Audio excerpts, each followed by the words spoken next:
Aldi Australia is set to sell an affordable portable air conditioner that rivals brands costing nearly double the price.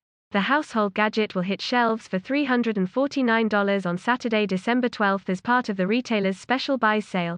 The air conditioner with Wi-Fi function features a 3-in-1 cooling, fan and dehumidifier that's perfect for keeping you cool all summer round.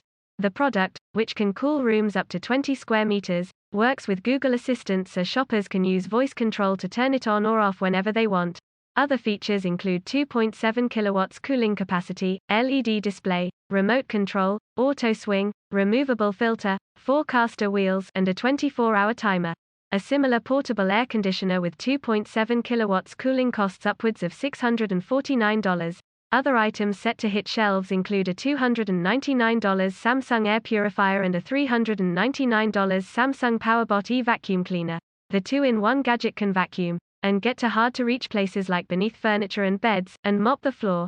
The sleek product, which normally costs $530, features a long-lasting, high-capacity battery that allows the device to clean for up to 150 minutes. You can control the robot vacuum from anywhere, even if you're away from home, by simply using its integrated Wi-Fi control and a smartphone app. That allows the user to remotely start or stop it, set multiple cleaning schedules, adjust the suction power and control the mopping and water flow speed.